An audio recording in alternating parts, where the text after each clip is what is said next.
All right, so I want to welcome you guys back to another episode of Jesus for Mormons. I am Kai Van Leuven, and I spent over 30 years in the Mormon church, and this is what I did after leaving the church. I'm Di Beals. I'm a pastor at Venture Church in Mill Creek, Washington, and I'm your friend, and I'm just, as always, along for the ride. All right. Well, we have a very interesting episode today, and we're going to start with kind of a story from my mission. People tell stories from their mission. That's a very Mormon-y thing, to tell stories from their mission. I mean, it's a chunk of your life. That feels like it should be. The best 2 years, Di. Really? That's kind of what you have to say. Oh. You have to say it's the best 2 years. Best 2 years. You don't have to say that anymore. You're free. Yeah, well, okay. So,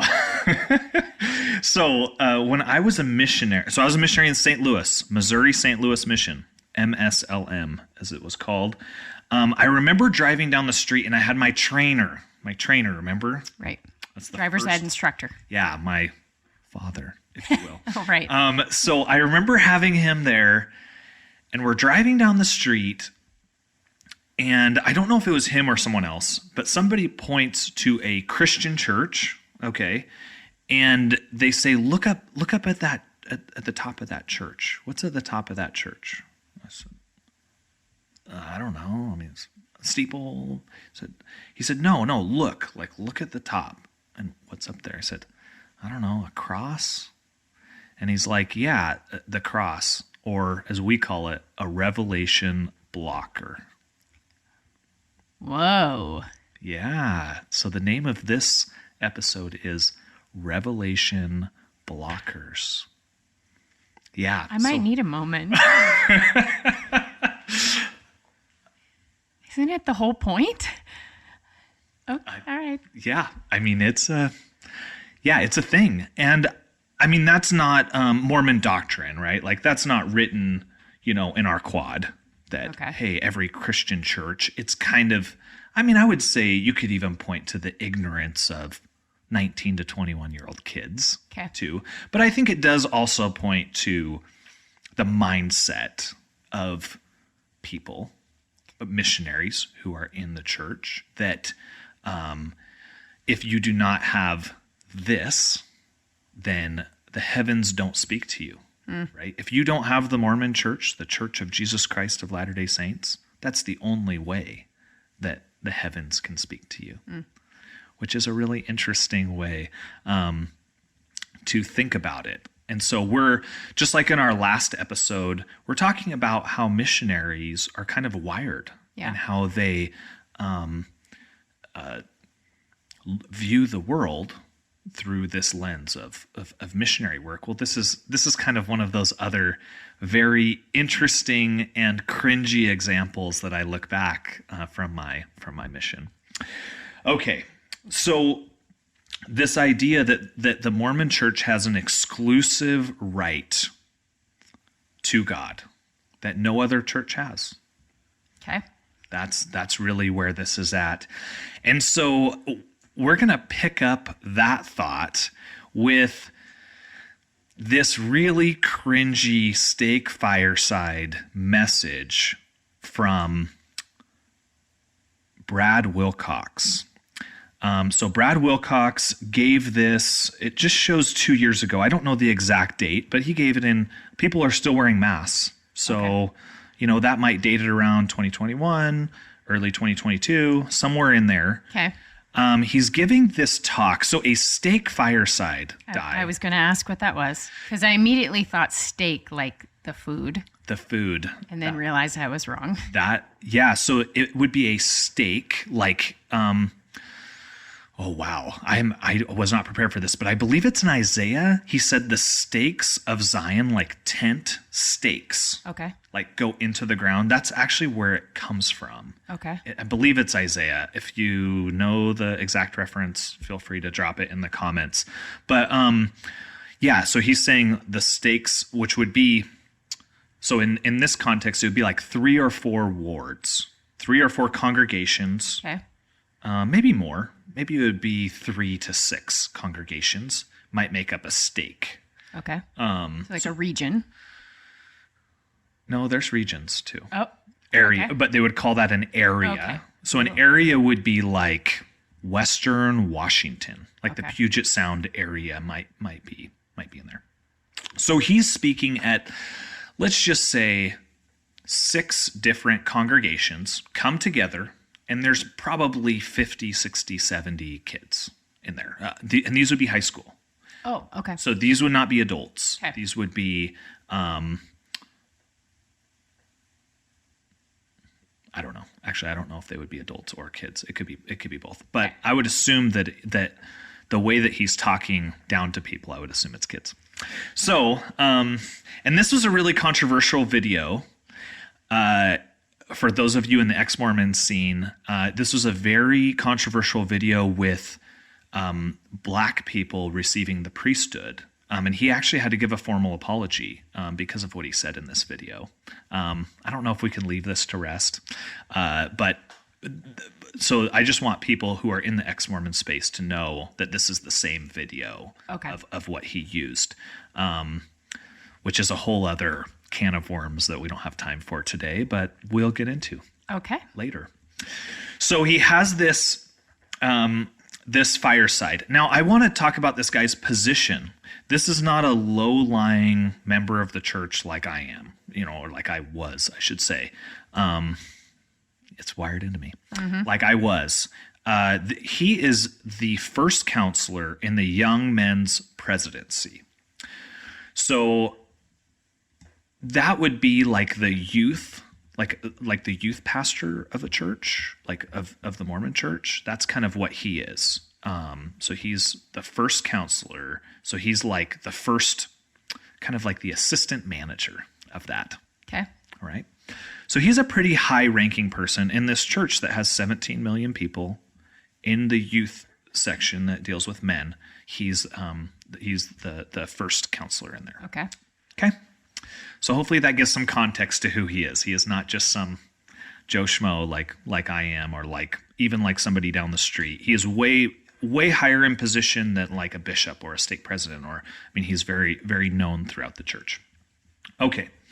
So what we're going to do, the organization of this is we're going to play a video, and then we're going to talk a little bit about it, and then we're going to play another one and talk about it, and that will be the general flow of this episode. So we're going to start off first with this clip. Okay. Many Christians follow Christ, and they follow him very sincerely. But we are the only Christians on this planet who are led by Jesus Christ. It's one thing to follow him. It's another thing to be led by him. And he leads us, as he's always led his children, through living prophets and through living apostles. You want to walk away from the church? Well, say goodbye to living prophets. Say goodbye. You have to see Christ through a pretty small window when you're stuck with just the Bible.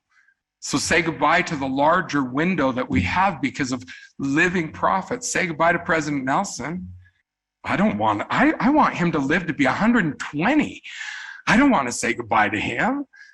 Say goodbye to Elder Uchtdorf. No, yes, you must say goodbye. Is it supposed to be this confusing that you're either following Jesus or you're led by Jesus?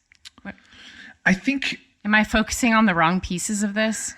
Mostly I was confused. Okay, so let me back this up for you. And I think it's best, I wrote it out. I transcribed what he did. Good.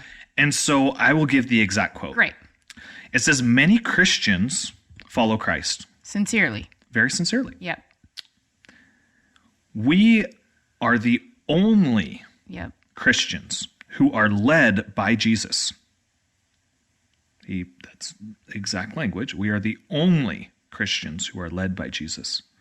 It's one thing to follow and another to be led by him. So, it's an exclusivity thing, very clearly. Sure. we've been invited to follow. Everyone else is just chasing him and will never get him. Is that sort of where he's going with that? Yeah, that they don't have the right relationship, right, the right authority, the right. Well, and I've always been confused. I grew up with a close friend that is still Mormon, and I was always confused by being the only Christians but not Christians, because Christians are not Mormons, but he's saying that they're Christians, and that I'm lost as soon as we go into that language. Oh, I see. There's so much. It's like doublespeak. Okay. Christians are not the chosen ones. Mormons are, but we're Christian. But he's saying we are Christians. I might be totally focused on the wrong things here, Kai. There's definitely an exclusivity. I'm not shaking my head because I'm mad or I think, how dare you? I'm thinking, this is sad to me. That feels sad to me. Yeah. Di, you are so much less reactive than I am. I'm sorry. You probably wanted a hot take where I pound a table. I feel sad. There's so much confusion in there too that it's like, here, I'm the person with the answers. I'm going to speak in this language that no one else can follow. And that's part of how I keep you in this followership. Also, how is this guy a youth pastor? Do we see what he's wearing? Now that's a hot take. That's super judgmental. I feel bad. Forgive me for that, because that's me judging him on his appearance. That's not fair. But that's just that's not my concept of a youth pastor. Di, the only people who are called of God look like business leaders from the 1950s. Okay. Is this part of just your adaptation to the Mormon church that you begin to dress that way? Or are you asked to dress this way? Or is it just sort of an unspoken expectation? Oh, well, we talked about how women should dress. We didn't really talk about how men dress. Yeah, so that's on the mission. You have the 100-page book of rules. Yep. And in there, white shirt, tie. Well, we all know that because we've seen them on their bikes on the side of the road. Yeah, dark pants. Yep. Shineable shoes. Yes. Clean shaven, and you got to have, your hair can't be crazy. You can't have long hair. Okay. Right. So there is this dress that is very regimented, very, clean cut. Does that just get carried on into your time in the Mormon church? Yeah. Yeah, that would be like a standard. Like if somebody showed up, if you were to transport someone out of our church and put them in the Mormon church, they would probably feel very uncomfortable. Yeah. Right. They're not gonna, you shouldn't wear a hoodie and jeans to church. Yeah, exactly. All right. So, so I think that he's trying to draw this difference between regular Mormons and Christians. Yeah. He's trying to say that because we have so much more in the Mormon church, there is a huge difference between the mainstream Christian church and the Mormon church. Yeah. And he's trying to say it's one thing to follow and another to be led by. I don't know what that means. Yeah. I think it's kind of wordsmithy. Was this received? Was this well received? Yeah, I think why I picked this talk is because Brad Wilcox is very dogmatic. He's very like a company man. He is a Mormon guy that will say not necessarily what's in here, but what's in the culture. Okay. Right? And what's like the undertones of the culture. Okay. And that's kind of why I picked this talk in particular. And I think his audience is interesting too, how he's talking to kids, which I think is a little interesting. Yeah. But yeah, I think he's trying to draw these kind of interesting ideas. All right, let's get into the next. Okay. My question for that one, Di, let's get into the next clip. Okay. How many of you used to play school? Okay, good. I'm glad to see those hands up. How many of you used to play church? I'm glad to see a few hands go up. My kids played church. They'd pull out the stuffed animals, they'd put them on the couch, they'd sing the song, they'd do the talk. Got a little nervous when my daughter started blessing the sacrament, but they'd play church. And I used to think, oh, that's so cute. It's so cute. But now I'm older and I realize it wasn't just cute. It's actually what most people in the world are doing. They're playing church. They're sincere. They want it to count, but they don't have the authority. They don't have God's permission so that the things they do really count on earth and in eternity. Man, I want what I'm doing to count. And to be able to have that, we have to have the priesthood. We have to have that.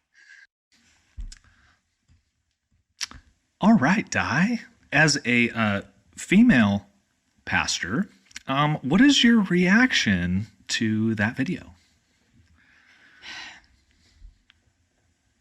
I have spent many years choosing to not be offended by someone thinking that there are things that I can't do because I'm a woman. I think church was always modeled for me growing up by men, so I just received the message. Stay in your place. And it wasn't until I was in my college years that I started wanting to follow God, no matter where he might lead me, regardless of my gender. So that made me mad. After I just told you that I don't really react to things, I don't think, it doesn't make me mad, me die. I don't receive that as an insult to me, but it makes me really mad on behalf of his granddaughter, as I think, or his daughter is who he was talking about, because he just limited what she could ever be in her life by saying she is not allowed to be this. And I think the other thing that really frustrates me, makes me mad, makes my blood boil a little, is his comment about how many people are playing church. Because there's such a superiority there that is infuriating. Like, God bestowed on this human the right to do things that no other humans who genuinely want to know God are allowed to do. And they just have to accept that they have to have this human be the one who mediates between them. And that's just, I just wholeheartedly, angrily disagree. I want to be respectful too. I don't sit in judgment of another human. That's not my place.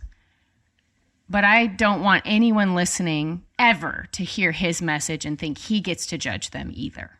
He doesn't. He's not their boss. He doesn't get to be the whole priesthood thing. That's super exclusive. That's not the Bible I read. I'll be quiet now. Okay.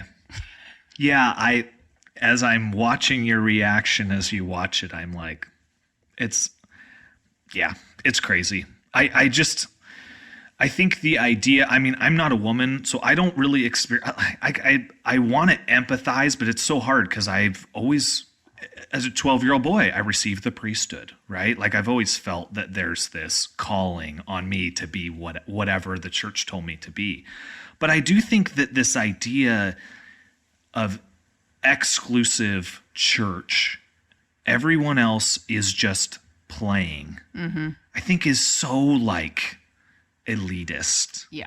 I was at a funeral after I left the church. I was at a funeral for a friend of mine. He was our stake president. Good man, great man, really a good human. I talked to him on the side of the road after leaving the church and told him openly that I would never be back. And he's like, Kai, I love you. I think you're a great guy. I think he's a good man. That's why I darkened the door of a Mormon church to see him. But they had a 70 come in, which a 70 is like, an area 70 would be somebody over Western Washington. So they would be up in the area. And just the way that he talked about, well, for those of you who don't know who I am, I'm like, dude, you're at somebody's funeral. Yeah.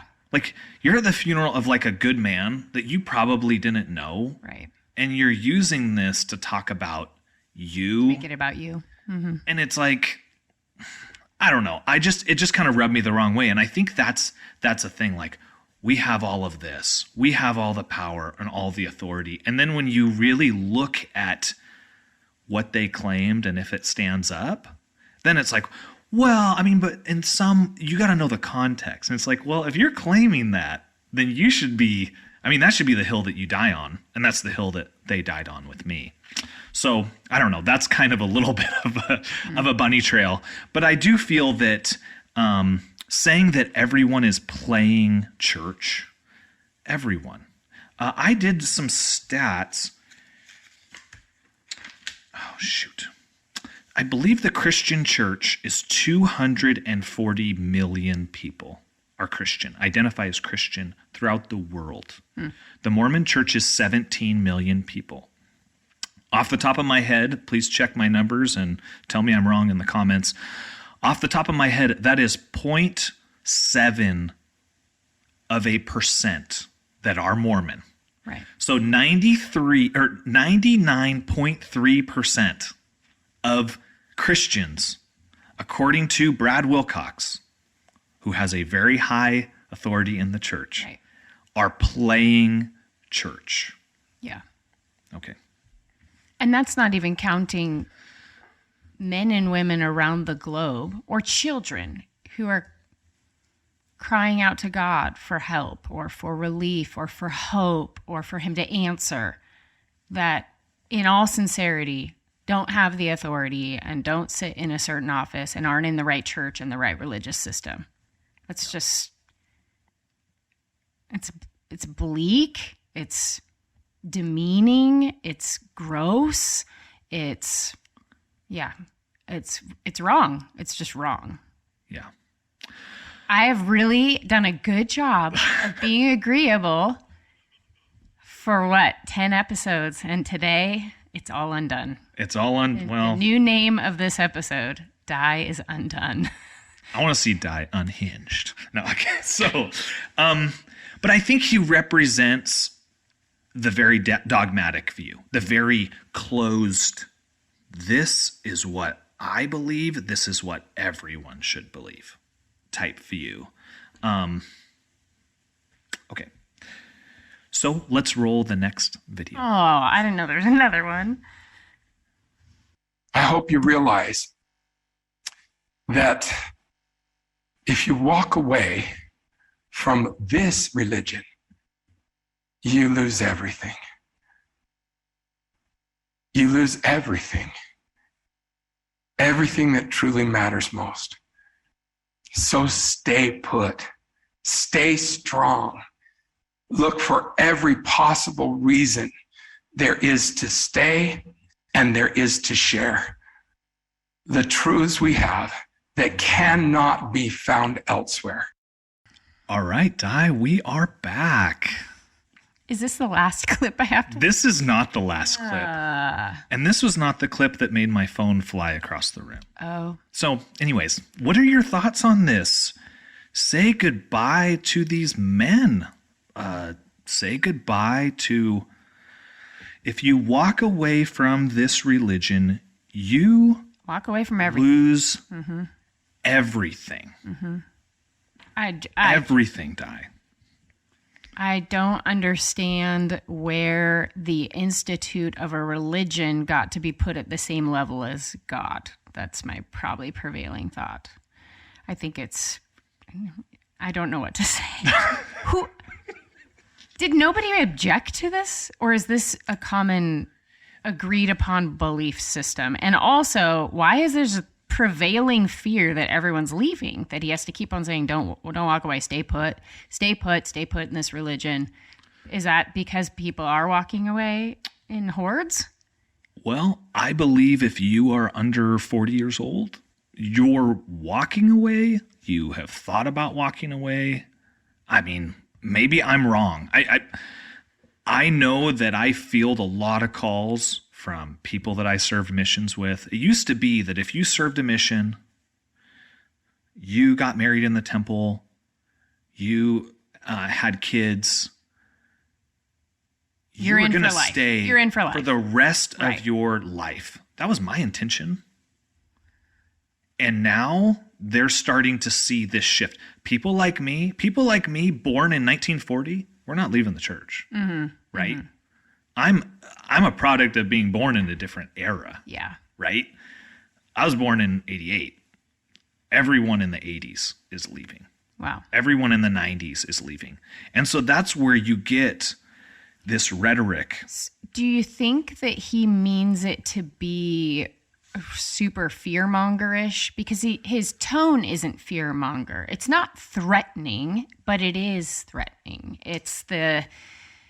He's saying it in a pleading way and in his own emotional, impassioned way. But the message is, if you leave, you have nothing. There's no hope. There's nothing.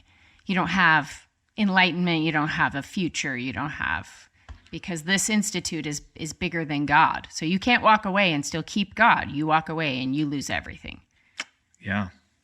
I think it goes to the passive aggressive, just like we talked about when I was a missionary. Yeah.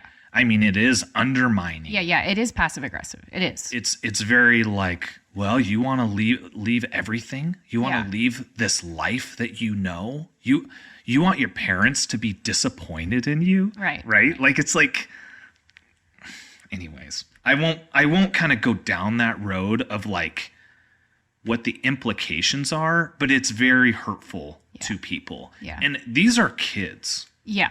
Like, these are 14 to 18-year-olds. Yeah. In a way, I don't mind in a private conversation somebody kind of like reading somebody their rights. Yeah. As an adult, if me as a 35-year-old and another person, I guess I'm 36, and another 36-year-old, we get together and we say, dude, what are you doing with your life? Right. Right? That's called accountability. Yeah, that's just like, why are you leaving the Mormon church? And I did that. I talked to people about it. I think it's a lot different with children and with kids. And I think that beating into them, you lose everything that really matters. I mean, the church wonders why people leave and are terribly depressed, terribly upset, and feel like they have no direction. And you tell them you're leaving everything that really matters. Yeah, it crosses the line from, we've been using the word indoctrination, but that's just straight manipulation. It is manipulation. Which is, to me, one of the most unspeakable things. To me, I mean, setting aside like murder or abuse, like it's the worst thing a person with a position of leadership can do is misuse their leadership. Yeah, I agree with you. And I think to put that into kids and to put that on kids, like, hey, you better step in line, or after this, your life.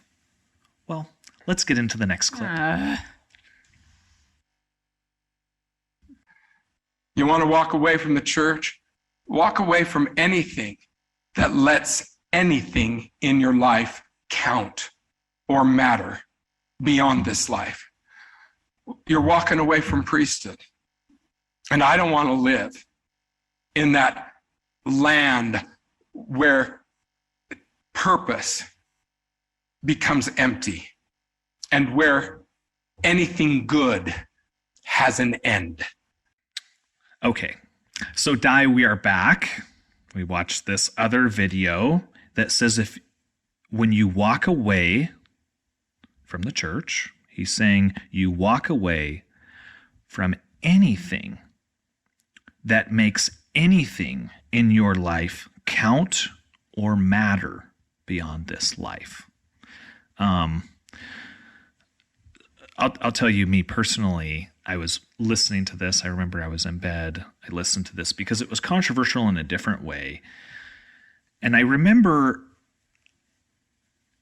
at this point, I was really struggling. And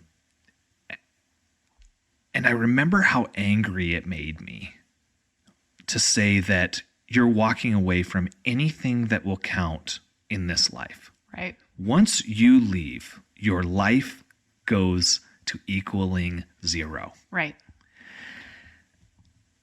And we look at, I was watching a podcast where there was a debate between some people who are anti-Mormon and some apologetics. And the moderator gave a really good quote. He said, look at the people who leave the Mormon church. Look at what their belief system is. And this moderator is a mainstream Christian church pastor. He said, it is scorched earth. That's the adjective he gave to those people's testimonies. He said, it is scorched earth. Those people have nothing. It's nihilistic. It's negative. And he asked the person who did kind of anti-Mormon stuff, he said, what duty, I'm paraphrasing here, this was RFM versus the whatever they're calling themselves now, Ward Radio guys. He said, what duty do you feel that you have to build up people's faith after sharing negative things about the church? Is kind of his deal. He was saying that to the anti-Mormon. To the anti-Mormon guy. Okay. Yeah. And he said, I feel no obligation to build up anyone ever. Okay. And we could have a discussion on that. But I think that the moderator's question points to this whole idea of when people leave the Mormon church and they're angry, they've lost a huge social network, they've lost a religious structure, they've lost what's going to happen to them after this life. You have somebody very high in the Mormon church saying, well, your life is going to mean nothing, and speaking that over, again, kids. I don't know. I mean, it was hard for me to receive at 36. It was hard for me to receive as someone who has a support system laying next to me in bed and a life that is pretty darn good. Yeah. I look at a 12 to 18-year-old kid who's, going through all of those things. I just think I think it's repulsive. I do. I think it sets people up to feel that their life has no value. And I've talked to enough people who have left who have felt that. Like, oh, now from this point on, at least initially, I don't feel that my life has value. And if I could ask a question, I'm going to try and phrase this with an example. In World War II, Japan was evolving from like a post-samurai culture, but they weren't quite there yet. I've read a lot on World War II. And the idea of a Japanese soldier being captured was repulsive. It was better to die than to surrender. It was more noble. It was more accolades for the family. And so when Japanese families said goodbye to their sons and daughters, mostly sons, into war, they said, don't come back. It would be more honoring to our family if you didn't return, if you died in battle. That's extreme, but it almost feels like that's a Mormon pervasive idea being presented here. It's better for you to, almost anything would be better than you leaving the Mormon church. You're reinforcing this idea of it would be better for you to die than to lose everything. And I'm not suggesting there's a reinforcement of taking your own life, but that what are your options at that point? If my life is worthless, I have no purpose, and everything is found only here, we're the only ones with the truth. At what point are you actually saying to these kids, be better if you died than left this? Did I take that super heavy? I'm so sorry. It goes pretty dark, but I do think that it speaks to where people are at. I mean, if I'm talking about the garbage in our first segment, I mean, that's not where I hope to go again. Yeah. That's not where I hope to ever go. And maybe that's not the intention if we give the benefit of the doubt.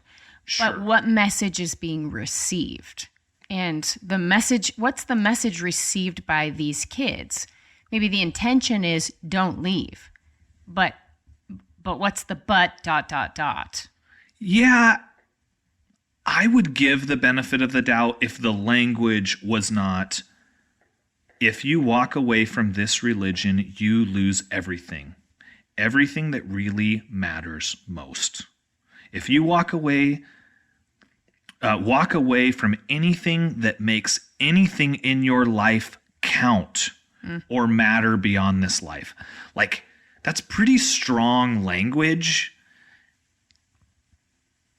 And when you hear kind of this very dogmatic, closed mind, when you hear that over and over and over, and then you find out things about the church, like, I honestly feel that being your knee-jerk reaction is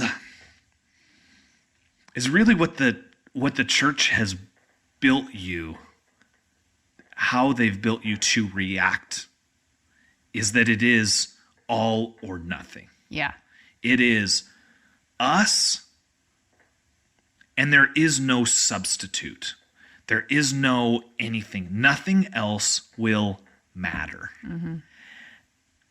And I just... There's nothing redeeming to say. I don't even know how to end the episode. Yeah, I just... Where do we go? I think it's important. It's the same. And really, if you're listening to this episode as a one-off, I would encourage you. I know everyone wants, because it helps with their algorithm, for you to watch all of them. But I would ask for you to go back and listen to, there's a little bit of anti in all of us, because I think this is really, these two episodes go together in how you are wired. Yeah. And how you are indoctrinated. Yeah, and how you're indoctrinated. It's really the same idea. And I just think it's sad. I mean, Di, you pastor a large church. We're here. We record from here. People come. People go. Yeah. I mean, what is your hope? Like, not what do they do, because you don't have control over that. But what's your hope for somebody who comes here, says, yeah, this isn't really my cup of tea, right? I mean, it's nice, Yeah. But at the end of the day, they say, this just isn't my deal. Yeah. What's your hope for that? Is it that their life will have no meaning after they leave your doors? Or what? I'm curious. Yeah. I don't think what a person needs is me or my husband or any person here. They need the Lord.